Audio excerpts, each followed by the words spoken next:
हाँ जी, कैसे हो? अच्छे हो? तो जो भी हम पढ़ रहे हैं, जो हम श्लोक पढ़ते हैं, क्या समझ में आता है? मेरे हिसाब से तो आता ही होगा। आपके आपके जो हिसाब है ना, मेरे को तो नहीं पता। लेकिन किसी पे भी प्रभु का इच्छा, मतलब कि प्रभु का जो होता है ना आशीर्वाद, उनको तो समझ में आएगा ही। लेकिन एक बात और है कि जिसके अंदर सीखने की चाहत हो तो कुछ भी सीख सकता है। अब जिसके अंदर है ही नहीं तो क्या सीखेगा? तो इस श्लोक में पढ़ेंगे कि जो हम क्या बोलते हैं माया, माया क्या है? जैसे माया पता है क्या है?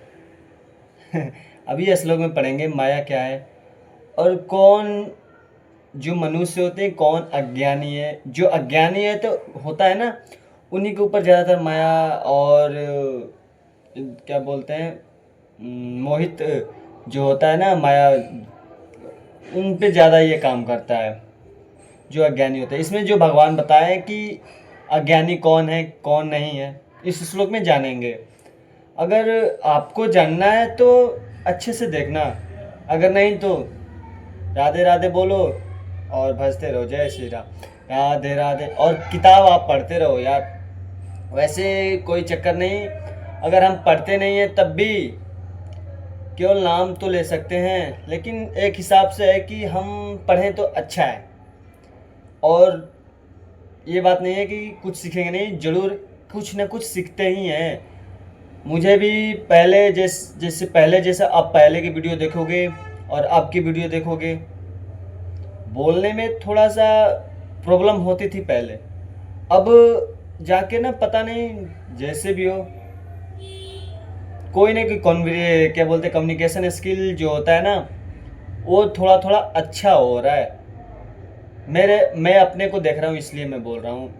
यूट्यूब पे जो भी वीडियो बनाते हैं, अगर उनका कम्युनिकेशन स्किल अच्छा हो जाता है, वो कोई चक्कर नहीं, आप भी पढ़ते रहो और ऐसे ही जैसे मर्जी किसी से बातें करो, किसी को बतलाओ समझाओ।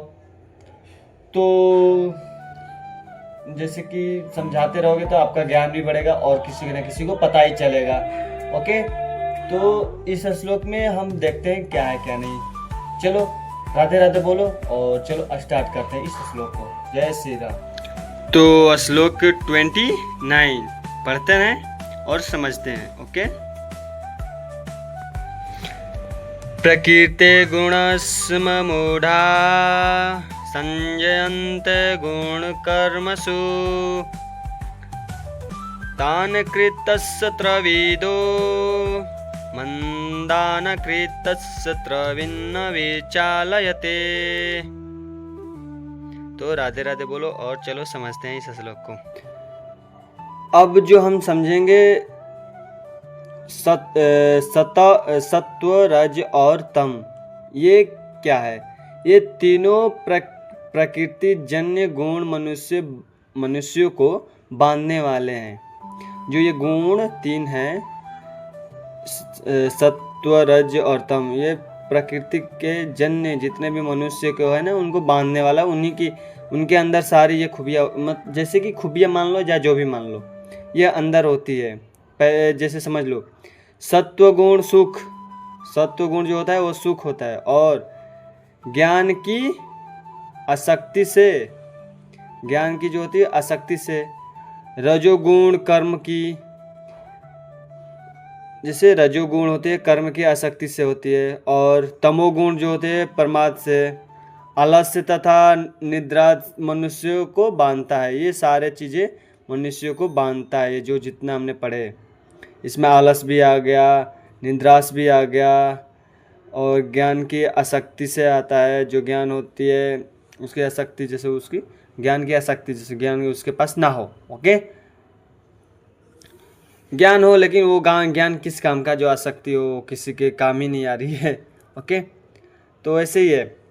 तो ये सब ये क्या बोलते हैं जो हमने अभी बतलाया, हम बतलाए कि ज्ञान क्या है। गीता के जो 14वें अध्याय के छठे से श्लोक 8वें श्लोक तक हम पढ़ चुके हैं, बता चुके हैं। वो आप जाकर देख सकते हो। ठीक है। और जो हम बोलते हैं अज्ञानी कौन है?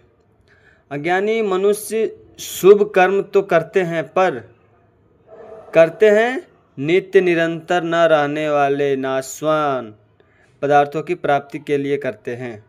सोचते हैं कि ये कर्म कर लो। अभी तो आपने पिछले अशोक में और बहुत जो बता माया चुके के हैं कि हाँ से ये क्या है क्या नहीं, पर कौन सा माया के जो भाई हमारे कौन क्या करता है, कैसे क्या माया नहीं माया है। समझ रहे हो? माया क्या होता है?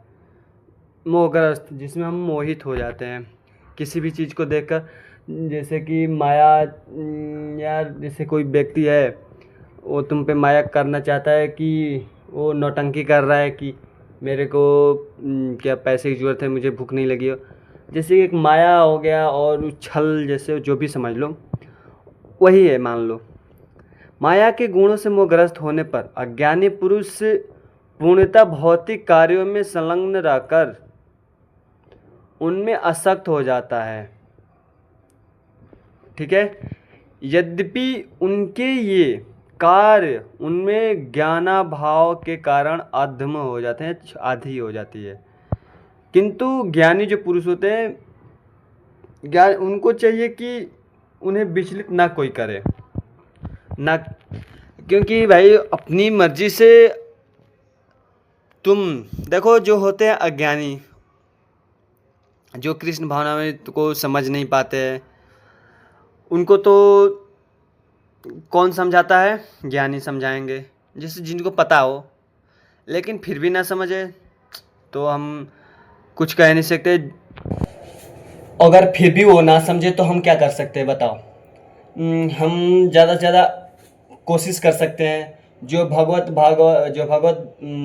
क्या बोलते हैं, कृष्ण भावनामृत में तो जो होते हैं वो समझाते हैं, वो नहीं समझे तो ठीक है।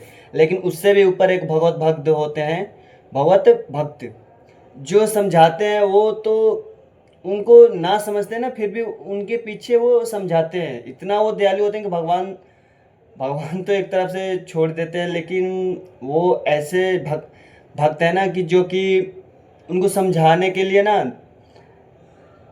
बहुत प्रयास करते हैं। अगर आप ये ऐसे इंसानों की इसकी कोई समझा रहा है, नहीं समझ पा रहे हो, अगर उसको उसका विद्रोह कर रहे हो, तो ये गलत बात है। हमें समझना चाहिए कि हाँ, अगर गलत समझा रहा है, सही समझा रहा है। अगर तुम्हें गलत समझा रहा है तो तुम उसे निकाल दो, जो सही समझा रहा है वो अपने अंदर रख लो। सीधी सी बात है। अगर कोई इंसान आपको ज्ञान दे रहा है तो सुनो, अच्छे से सुनो। ज्ञान दे रहा है तो मैं भी सोचता हूँ कि सुनते रहो, और जो उसमें अच्छी बात है अपने दिमाग में लगाओ और अपने जो दैनिक जीवन है उसमें करते रहो। नहीं तो कुछ नहीं करना है तो ये सब तो एक, चलो मान लो कि मैं सोच रहा हूँ कि अगर कोई कर रहा है तो ठीक है, नहीं करेगा तो वो भी ठीक है, क्योंकि किसी की ज़बरदस्ती हम नहीं कर सकते। तब भी मैं अपने से हिसाब से कहता हूँ कि हाँ, करते रहो। और किसी का वो बोलते हैं, किसी कोई बता रहा है तो उसका अपमान ना किया करो कि हाँ ये बता रहे हो ऐसे। देख भाई, ज़िंदगी में तो कुछ हो या ना हो, लेकिन एक सत्य बात है कि हम अपनी लाइफ टाइम तक सीखते रहेंगे। ये नहीं कि कोई सीख कर महान बन गया, पूरा वैज्ञानिक ज्ञानी, वो भी है, सीखते रहते हैं पूरी लाइफ। मरने के बाद वो भी एक सीख लेते हैं कि चलो आखिर लास्ट में मर ही जाना है। ओके, तो इस श्लोक में कितना था, इतना ही था जो हम समझे। आपको जो समझना है समझ लो। हाँ, तो अभी मैंने जो बताया ना कि अभी तो जो श्लोक में इतना ही था, लेकिन और एक बात समझ लो कि जो भगव भक्त होते हैं ना, भगवान से भी अधिक दयालु होते हैं। वही जाकर नहीं समझ रहा है उसको भी समझाना, यहाँ तक कि वो अज्ञानी पुरुषों के पास जा जाकर उन्हें कृष्ण भावनामृत के कार्यों के लिए प्रवृत्त करने का प्रयास करते हैं, जो मानव के लिए परम आवश्यक है कृष्ण भावनामृत में आने का और नाम लेने का। राधे राधे केवल बोलते रहो। और अब इतना ही नहीं जो कर सकता है तो उसको मैं अब कैसे बताऊं। चलो, जिसके पास वीडियो जाएगी वो देखता है कि नहीं, समझता है कि नहीं समझता है। अब तो भगवान ही समझे हमारा वीडियो और हमारा ये बातें कैसी है, कोई बताएगा तभी तो मेरे को पता चलेगा। वैसे तो नहीं पता चलता अगर कोई बताएगा नहीं तो। एक देखो होते हैं कि तुम्हारे गलतियों को बताने वाले, जैसे कि जो भी मान लो, दुश्मन मान लो या दोस्त मान लो या जो भी मान लो, अगर दुश्मन से भी हम सीख लेते हैं, दुश्मन जो हमारा होता है ना, उससे भी हमें सीख मिलती है। कभी भी ना जो दुश्मन होते हैं ये ना कहो कि चलो तुम दुश्मन हो तो दुश्मन ही हो, लेकिन जो दुश्मन सीख देते हैं ना उनसे ज़्यादा सीख मिलती है, क्योंकि वो बातों बातों में ऐसी चीज़ बता देते हैं हमारी कमियां ना, उनको मैं सुधार सकते हैं हम। और दोस्त तो है ही दोस्त, सबसे बड़ा दोस्त कौन हो सकता है? पर वो नहीं, सबसे बड़ा दुश्मन कौन हो सकता है?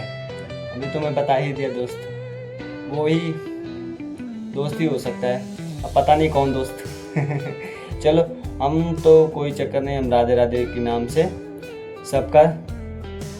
सबका काम तमाम कर देंगे। ओके, तो राधे राधे जपा करो, कृष्ण नाम रस पिया करो। चलो कल मिलते हैं नेक्स्ट श्लोक के साथ। आज संडे है, देखते हैं आज क्या होता है, मौसम तो रंगीन है ही। चलो राधे राधे, जय श्री राम।